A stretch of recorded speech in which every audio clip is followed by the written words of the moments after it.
Hello everyone and welcome back. And if you're just joining us, welcome to the CIRM 2020 Grantee meeting.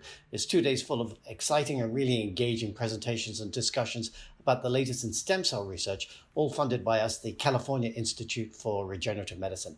I'm Kevin McCormick, I'm the communications director there. And the next session is going to be about cardiac stem cells. And we're delighted to be able to welcome Pat Farrant, who has a really interesting story and is going to be talking to us about heart disease and his involvement in stem cell research. Pat, your introduction to the world of stem cell research and to the world of heart disease came rather suddenly, didn't it?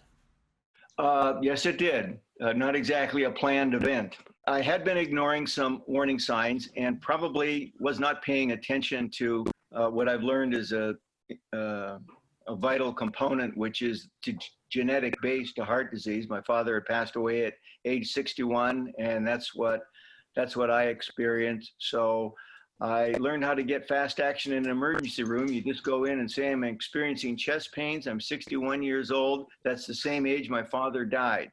So right away, I got into the hospital, and shortly thereafter, I guess I crashed and their blood pressure dropped, and they had to do surgery at midnight till 5 in the morning. I told at one point I was down to my last 2 hours as a main artery, the LAD, left anterior descending artery, had closed, and but came through 5 hours later, and that was 15 years ago.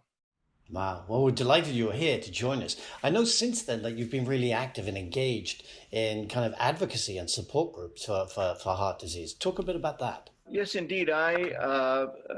Working closely with my cardiologist, she felt I was making a spectacular recovery, and she said I really should talk with other heart patients and heart disease in general, but other heart patients about what to expect in recovery and what they have to do to get their lives back. So I called the American Heart Association locally here in San Jose, and they asked me if I like to lick envelopes or if I like to get involved in fundraising, and neither one of those particularly appealed to me. So they said they had an affiliate organization called Mended Hearts, a heart patient organization. We currently have about 40,000 members. So I became involved. We visit heart patients, 250,000 heart patients throughout America each year. I became involved at the local level as a chapter vice president, president, and then regionally as a regional director of the area, and then I served on the board of directors as a vice president and was elected to be executive vice president of about a 40,000 member organization. We primarily visit patients in their rooms. We just introduce ourselves as saying we have something in common with you. We've had a personal experience with cardiovascular disease. And I know that one of those experiences where you were in the room, you saw exactly how difficult it is for patients to make decisions. I mean, there's a real time pressure, obviously, because of the heart condition, but also conflicting information. So tell us that story. Well, it was in an innocent way that I happened to be in this patient's room when the surgeon, the cardiovascular surgeon showed up, cardiothoracic surgeon, excuse me, and he was the patient. They hadn't decided on what the course of action was going to be or the treatment. So he gave quite a presentation on the benefits and values of open heart surgery. And I happened to be back in that same patient's room where later in the day, an interventional cardiologist came in and went through all of the benefits of an intervention of putting a stent. And really, I felt wasn't giving, in terms of informed consent, of giving the patient the data, the information they needed to make a decision. It sounded almost to me like they were pitching both of the things that they did, one over the other. And the patient actually asked me what I would do. Well, I can't give medical advice. And I told him he needs to talk with a cardiologist because he was, it had to be decided that the treatment was going to proceed the next day.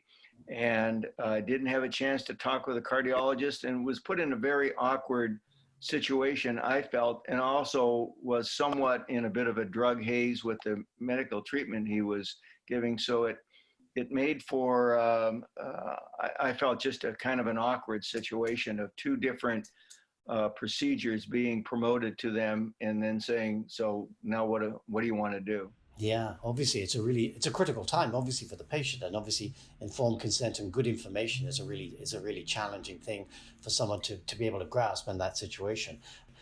Since then, you've become involved with a CAP, what we call a clinical advisory panel, helping guide from the patient's perspective some of the heart disease research that we're funding. Talk a bit about your experience with that. I mean, how important do you think the patient's perspective is? I'm on the board there, and it's a bit of a difficult situation. And these are all cardiac researchers, highly trained, highly educated. And in fact, I started out by thanking them for studying hard and getting a good grade in organic chemistry, which probably helped them get into medical school. And I thank them for their choice for the field of study. Medicine and furthermore cardiology. So I said, speaking on behalf of some 40,000 patients, we thank you for how you've committed your life doing research in cardiac disease and heart failure. I have a difficult time following a lot of what they're saying because it's all better, and they understand that I'm, just an average person without medical training, but I try to look up as many words as I can as they're talking and follow what they're saying. Heart failure and what they're looking at in terms of regenerating stem cells, regenerating cells for stage 2, stage 3 heart failure, damaged hearts, isn't more of a heart disease person, not a heart failure person, but I'm following what it is that they're how to design the research and all that's involved, and also have learned to appreciate the various steps that have to be taken to get FDA approval for human trials. This particular study out of Stanford isn't at human trials yet, but we're certainly I wouldn't be a candidate for that because heart failure is not my thing. But I just but I guess one thing that came up is that when they were prior to getting to human trials, I said, well, I just asked them out of curiosity, I said, what if there are some complications here in terms of the patient having complications following these stem cells and involved hospitalizations, et cetera. So I just asked them, who would pay? And I could kind of tell by the nervous looks going around that room that hadn't exactly been established yet. I mean, it's funded by a grant from the state of California and the PI, the principal investigators at Stanford. And I think the answer to, well, our various attorneys will look at this and that will be decided. And that's great. And that's why we love having patient advocates on these panels, because you ask the questions that maybe they hadn't thought about, but they need to as they get ready for a clinical trial. Well, that's all we have time for. Pat, thank you so much for joining us, for sharing your experiences with us, and for being on a clinical advisory panel. I know that the contribution you make, you downplay it a little bit, but it's really essential to make these projects as successful as they possibly can be.